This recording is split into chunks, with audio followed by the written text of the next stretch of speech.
Life is for you, so I'ma live it up. Siempre real y sincero, y sincera es la música. I'ma live it up. Con amor verdadero. Assalamu alaikum everybody, welcome to the Empathy Hour with myself, Amreen and Pam. Today's a special show, Pam. How are you today? Well, I'm good today. I was miles away in my bed this morning. Oh dear. Not feeling up to it, just knackered, and then I get a phone call. What time are we doing the show? Oh, well, you know what? I'm not going to do the show without you, Pam. I know. But I've been good and been alright. But today we're doing it from Knightsbridge. That's right. Today we're actually doing a recording of a show from Knightsbridge Solicitors, and we've got a special guest with us, Pam. Pam, would you like to introduce our guest? Here we goes again, right? I can't pronounce her name, right? So I'm going to let you pronounce it. Yeah. We have Aisha with us today, who's a senior solicitor from Knightsbridge Solicitors here at the Nottingham office based on Radford Road. Most of you might know Knightsbridge Solicitors here. So Aisha, welcome to the show. Hi, hello everyone. Can I disturb you a minute? So it's Aisha, not Aisha. That's right, Aisha. Oh, yeah. thank you. Thanks for having me on the show. And, Welcome to the show, Aisha. It's a pleasure to be here. Thank you. So, Aisha, tell us a bit about yourself and what you do here at Knightsbridge. Yeah, so I'm a senior solicitor at Knightsbridge Solicitors. I'm head of the immigration department at the Nottingham office. We're based on Radford Road in Hyson Green in Nottingham. We have a few other offices as well. We've got offices in Birmingham and Leicester. I myself am based in the Nottingham one. Okay, fantastic. And you're saying that you're the senior solicitor. So tell me how does someone become a senior solicitor? Okay, so I've been qualified for around 5 years now, and I joined Knightsbridge Solicitors pretty much as soon as I qualified. So it's been around 5 years here. So I think to become a senior solicitor, it's just sort of dependent on how long you've been at the firm. Oh, okay. And you know what sort of work the you've been doing. experience. Yeah, so the experience and the value you bring to that organisation as well. So I can imagine you've won lots of cases then. Yes, of course. Yes. So in immigration, we get loads of successful cases, and we get really good outcomes for our clients. And that's what we're here to do. Fantastic. Oh, could you explain to our listener what is immigration?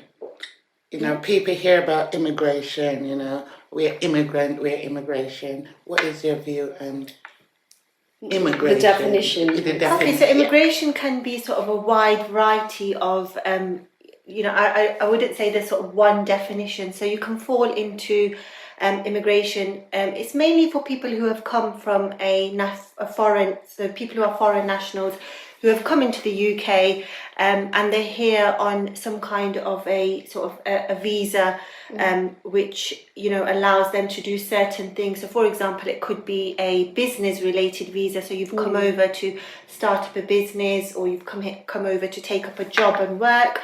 It could be a student visa where you've come from abroad and you've applied to become a student in the UK and you've embarked on some studies. Or it could be something such as a spouse visa. Yeah. For example, if you've got married to someone who's a British and then you've come over to join them. Okay. So it can be loads of different things, basically. Yeah. We only look at it when we hear immigration. We only see those that locked up, like in Kent at the moment, or you see immigrant coming on a boat and things like that. You know, so constantly in your face, immigrant. But now we got the definition. Yeah, but there's lots of changes going on around immigration as well, because particularly with Brexit. Yes, that's right. And people coming over from Europe, there's going to be a lot of impact, and even for us going to Europe as well. Yes, that's right. Now, I think we're going to be having to get visas, like short stay visas when we arrive into those. That's right. So it's sort of countries. affected the free movement rights that European nationals had. So people like ourselves, British nationals going into Europe, and European nationals coming into the UK as well. So there has definitely been loads of changes in terms of free movement rights. And that is going to impact a lot of people in terms of business and seeing their families as well, because a lot of people have come over in recent years to the UK and that free movement is now going to be curbed, I guess. Of course, yeah, it's definitely going to have an impact on people in that sense, like family life and even things like working rights as well. So previously, as a European national, you were free to come over and take up a job in the UK. That's right. Yeah, so things like that will definitely be affected. Yeah, but I think today we're going to talk about domestic violence in immigrants.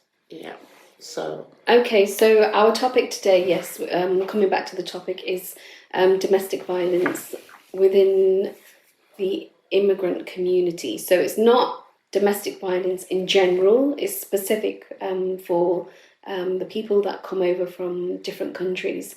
So Aisha, tell us a bit about this. What work are you doing around this? Okay, yeah, so today's discussion is going to be around settlement in the UK for someone who is a victim of domestic abuse. So we're not talking about domestic violence and domestic abuse as a whole.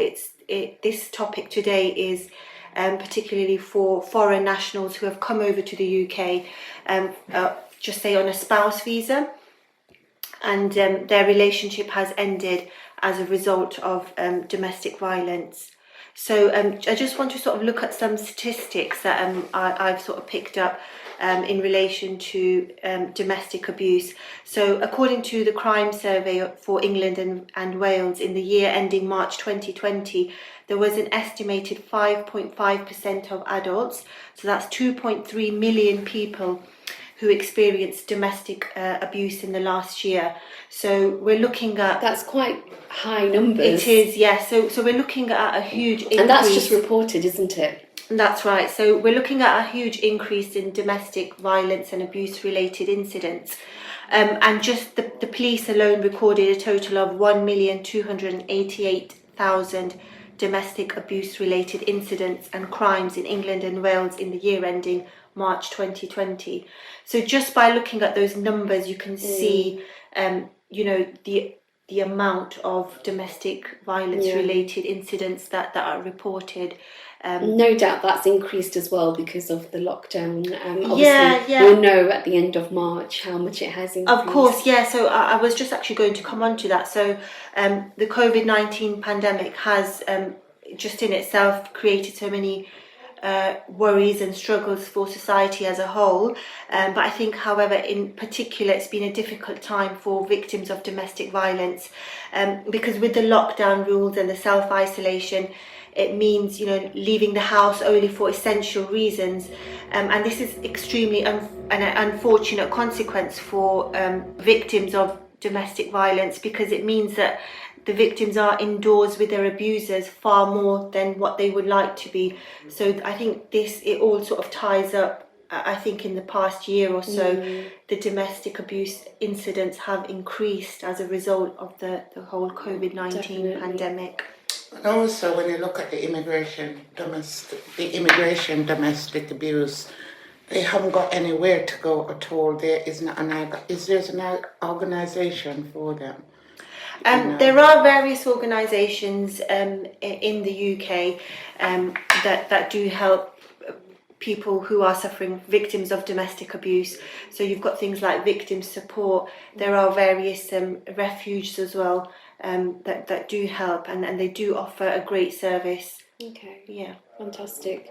It's good to know that there are services out there supporting women. Is it prevalent in men as well? Do you get cases where men are suffering? Yes, of course. So I did want to talk about that as well. So it's not just females who are victims of domestic violence. It can equally be males as well.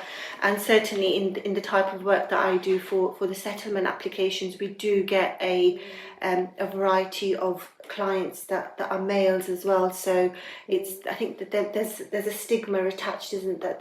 It's always going to be women. The victims are going to be women, but that's not the case, and it can just as equally be males as well. Is there any evidence to suggest that there is financial abuse within these cases, or is it mostly physical abuse? So I think when we talk about domestic violence and abuse, we do need to sort of get out there that it's not just limited to physical